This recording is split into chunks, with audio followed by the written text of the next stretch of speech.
got our new Big Pack 1290 HDP baler. This is our new 6-knotter HDP that we introduced for this season. The machine that you see here has been baling in South Australia during last season. It's done 10,500 bales, and it's one out of 2 machines that ran last year in Australia. We've been testing this baler in Australia for the last 4 years, which is an important point for us because we take it quite serious to listen to our customers in regards to their needs and their wishes that they want to see in these balers. And based on that, we have a total of 40 of these new machines coming for this season because we're very confident with the machines. And they ran really well during testing, and also the 2 machines last year, one in New South Wales and one in South Australia. So where does the machine sit in regards to performance? The machine sits at the current 6-knotter HDP level, which a lot of you guys know because it's been a benchmark for high density baling for many, many years. So HDP 6-knotter means 25% more bale weight than a standard 4x3 traditionally from the mid-2000s. And the machine has got a bale collector to the back, which collects up to 3 or 4 bales. And we'll talk about that in a moment. You can sort of see up the top there a completely new enclosed knotter fan. We call this Power Clean. And it is to the point that the Power Clean system was something high on the agenda for our machines to keep the machine as clean as possible. So Craig is coming around and he's actually going to drop 2 bales down manually because he wanted to drop them in front of the crowd. So now he's dropping the 2 bales off. And this is the way you can now grab them with a stacker with a gap. So that's 2 bales with a gap, basically. So while the HDP2 is going, quite a few changes on this new generation machine. You can see a completely new styling, new twine box stores. We've changed all of that. We can fold down the twine boxes like on our HDP2 machines. We've got a fully sealed twine box. One of the comments in the past has been you open the twine box on the Krone and you get a bit of a shower of material. We've fixed that on this machine because the door is fully integrated into the twine box. So there is no more material that can lay on top. HDP2 means the next level of big square baling. We've introduced these machines into Australia in 2014, and Australia is the biggest taker of this 8-knotter HDP2 Krone-built machine in the world. So we take more than 50% of the production and sell it here in Australia. So when we look at it, it's a very, very high performance machine. Remember, that's the big windrow, that's basically 4 mower cuts. And the machine is still doing a nice capacity. We have seen capacity increases of 100%. Now he's just almost done the clutch, so he is pushing it. And you could hear the ratchet clutch go off on the VFS, on the packer system. So that means Brad Valander is actually pushing this machine now quite hard. If you would block the machine, the ratchet clutch goes, you idle back, you bring your throttle back, the machine will clear itself. And it does work very, very well. There's plenty of guys in here that are Krone owners. Said g'day to quite a few this morning, and you just have a chat to them how that all works, and it's quite brilliant.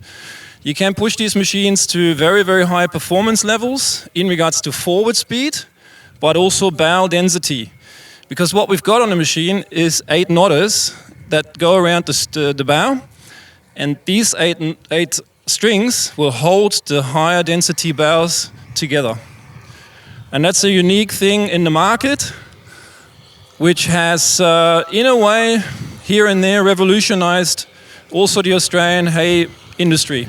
We've made the bales a little bit shorter, 2.2 meter on this machine and 2.05 meter on that machine, because we were worried about the amount of crop. But obviously, we were able to drop a few bales, which is very good.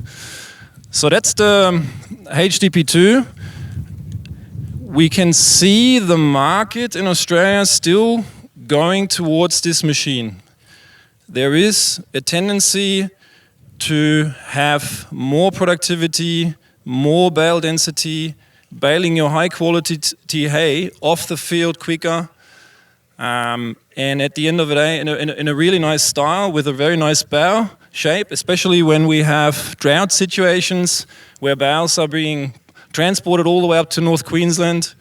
This becomes a really big factor. A massive point that Krone that we have reported back to Krone, of course, customer feedback, is running costs, and I want to address that right here very openly. And at the end of the day, when you have very high performance machines that have more density, that bow faster, that have more hay in the shed, less shed storage, more transport loading on the truck, less handling of the bales, the customers are saving all along. And running costs, sometimes from the contractors, particularly here and there, is a thing that gets mentioned. And it was very much addressed on the new machine, because we've done quite a few changes on the VFS system and a few things that I'm going to mention. But running costs is also only one part. You got to look at the big picture, because at the end of the day, for the customer, and the proof is in the pudding, these machines are saving a lot of money on other ends. So a $10,000 more repair bill at the end of the year, or $7,000, it's stacking up. So we move over. Brad will eject the bow. We've got an auto eject function on the machine. So you push a button and the baler will eject automatically with 10 strokes. It drops the bow chamber pressure and it just drops the bow out. We'll start again with a 6-knotter machine. A few things that we've changed on the machine. We've got a fully sealed twine box. The other ones were sealed, but this is better sealed. We've got a new twine ball, which is now 10 kilograms or 15 kilograms. So we can put 15 kilogram twine balls into the machine. So addressing more twine on the machine, that's the answer there. I think New Holland also has got 15 kilogram twine balls, if I'm not wrong. And that's also going to be a trend in the future, where we see 10 kilogram and 15 kilogram twine balls. Apart from that, I'm going to walk up here quickly. You can see the new Power Clean. So this is our new fan system. And what happens is we've got 2 fans up the top here. They're hydraulically driven, and they push air down onto the knotters. And the air is going to the left and right hand side, past the twine box towards the axle. So we're actually cleaning the baler, not just up here, but also on the sides. So that's a really nice system.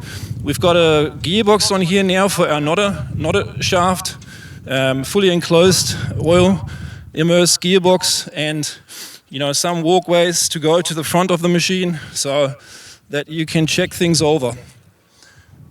The VFS has gotten a few updates. We've got the big VFS bearings in this machine now, which basically comes from the HDP2. So the bigger bearings on this machine are now mounted here. Cam tracks also taken over into this machine. And we got a couple more tines on the width of the packer shafts that pull the material into the bow chamber. So that's how that looks. And few updates inside the VFS make for a better bow filling as well, because we now have an electronic system where the triggering of the machine can be done from the cabin. So you can say, I want to trip 1-to-1, 2-to-1, 3-to-1, or I just let it run on automatic. So that's something new. and that helps filling the bow from the bottom to the top.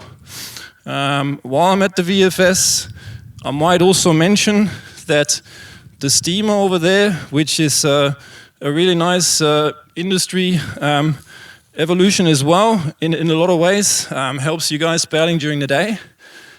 The steamer can also be mounted to the Krone, so I just wanted to address that, because there's a bit of a thing out there that we can't mount them to the Krone. There's plenty of Krones out there that have a steamer mounted to the front, and yeah, work quite well in that regard as well. So, Craig, just quickly, you've done 10,500 bows with the machine. Just a couple of points that you've experienced, I guess. Yes, thanks, Lars and Krone for the opportunity. We had the 1290 Extreme six-stringer. We've had a few of those, and we had an opportunity to do some testing and to try this new machine.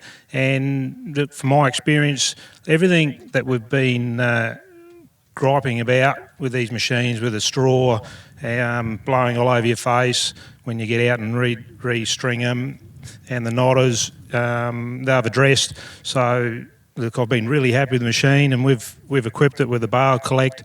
It's working for us as we're contractors, and yeah, the thing's pretty reliable as a collect goes. So yeah.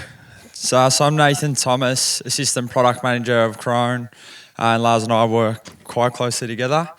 So as Lars mentioned earlier, while it was working, we have the bale collect here, which is a Krone designed bale accumulator. And the position that it's in now is in a working position.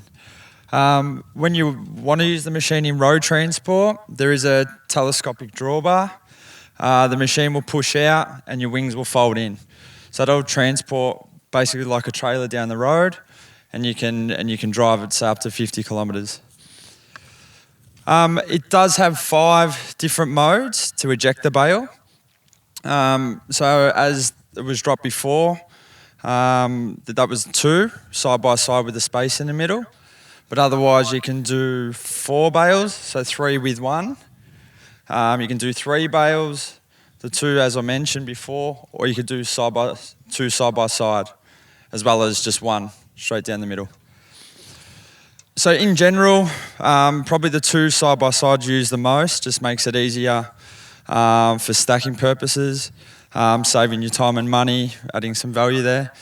And also with this machine too, the original machines that we had a bit of issues trying to fit the Gazika moisture meter. This doesn't have it here, but we've now sorted that out, and that can be fitted to any bale collect. It's available for the 8-string machine, the 6-knotter, and also the smaller 870 machines too. In general, the market, we've started off quite small, but we've sold up to about 7 machines last year, and we feel that it's going to continue to grow. In this new one, what's in the line of needle protection? Have you changed a few things? No, needle protection is the same. So we have a pull rod with a shear bolt in there. And basically, when the needles drive up, the shear bolt breaks, the needles can freely fall out of the system. And on other baler manufacturers, we have a brake system on the knotter shaft, and that's solid connected with the needle pulling rod, and they sort of need a pull-out device. It is a customer request in a way that, we look into that as well, and we had a couple of issues with needle failures a couple of years ago because of a little $3 spring, unfortunately. But now in general, we looked after the customers with that, and don't have any dramas on that, to be honest. So, I've had a few people ask, are the bale liners going to be available in Krone stores? Yes, they are. So we work with a company that you might be quite familiar with, Chambers Saver from South Australia, and you guys basically have designed a liner for the 8-knotter first, and that helps in the gumming up process. So they are available now through the Krone dealer network and Chamber Saver. From 50 bowels in the tough conditions, 100 bowels when you need to clean the bow chamber out, to 400, 500 plus bowels a day without needing to clean the chamber. So a very, very good setup. And Krone approved. So we got it Krone approved. They can be mounted without any warranty issues or whatever.